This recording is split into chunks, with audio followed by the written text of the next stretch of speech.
مجھے کسی نے گیتا کی ایک آسان ٹرانسلیشن بھیجی، جو میں نے پڑھنی شروع کی تو دروازے کھلتے گئے، کھڑکیاں کھلتی گئیں، اور بیسک سوال یہ تھا میرے ذہن میں کہ اللہ نے سب کو پیدا کیا ہے، اور اللہ بہت ہی رحیم ہے، کریم ہے، بہت ہی کائنڈ ہے.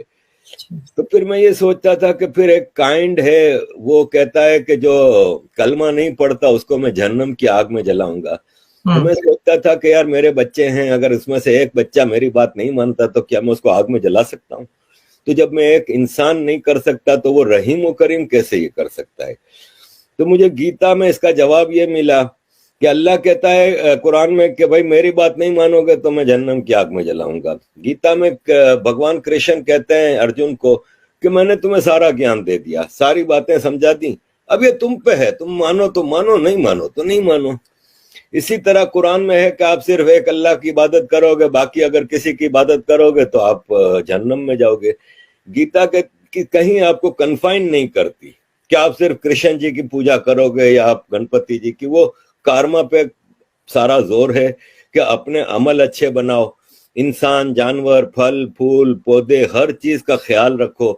اور یہی آج کا سائنٹسٹ کہتا ہے کہ کلائمیٹ کے حوالے سے اور یہ سب چیزیں. گیتا کہتا ہے کہ نرم صاف ستھری فوڈ کھاؤ، وہی آج کل بایو فوڈ کے اوپر بہت زیادہ زور ہے. تو یہ سارے جوابات مجھے گیتا سے ملنے لگے، اور پھر مجھے ایک خوبصورت دھرم سے انٹروڈکشن ہوا جس میں سارے انکلوسیو فیسٹیولز ہیں کہ آپ سارے فیسٹیولز، ایک تو فیسٹیولز کا دھرم ہے، اس میں کہیں کوئی مار کٹائی یہ وہ نہیں ہے، نان وائلنس ہے ٹوٹل. اور اس میں انکلوسیو ہے کہ آپ سب کو دیوالی کی برفی کھلائیں، آپ سب کے ساتھ مل کے ہولی منائیں، دیوالی منائیں، یہ وہ. مسلمان کہتا ہے نہیں، صرف ہمارے فیسٹیول مناؤ، باقی فیسٹیول منانا حرام ہے. اس طرح کی کئی چیزیں مجھے کئی سیکھ ملی، جس سے مجھے یہ فیل ہوا کہ یہ جو ہندو دھرم ہے نا، سناتن فلسفی، یہ ایسا نہیں ہے جیسے ابراہمک ریلیجن میں ہے کہ ایک آدمی آتا ہے اور کہتا ہے کہ میں جی ہوں پروفٹ، مجھے اللہ نے بھیجا ہے اور مجھے یہ کتاب دی ہے اور یہ آسمان سے اتری ہے اور یہ رولز آف لائف ہیں، یہ آپ نے ہر حالت میں فالو کرنے اور تلوار کے زور پہ.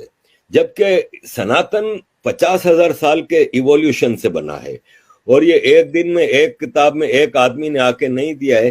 اس میں وید آئے، پرانے آئے، گیتا، رامائن، اس میں مختلف دور میں مختلف سیکھ دی گئیں، اور ایک بیسک آئیڈیولوجیکل فیض ڈیولپ ہوا جس میں کہیں بھید بھاؤ نہیں ہے. ٹھیک ہے، بعد میں کوئی کہتا ہے کاسٹ سسٹم آیا، یہ سب پولیٹیکل ہے. اور یہ جب انویڈرز کا زمانہ تھا، اس میں ان چیزوں کو زیادہ ایکسپلوئٹ کیا گیا تاکہ مالائن کیا جائے ہندوازم کو، اور ابراہمک ریلیجن جنہوں نے یہاں پہ انویژن کیے تھے وہ اپنے آپ کو یہاں پہ فیمس کر سکیں یا ایڈجسٹ کر سکیں یا آکوپائی کر سکیں.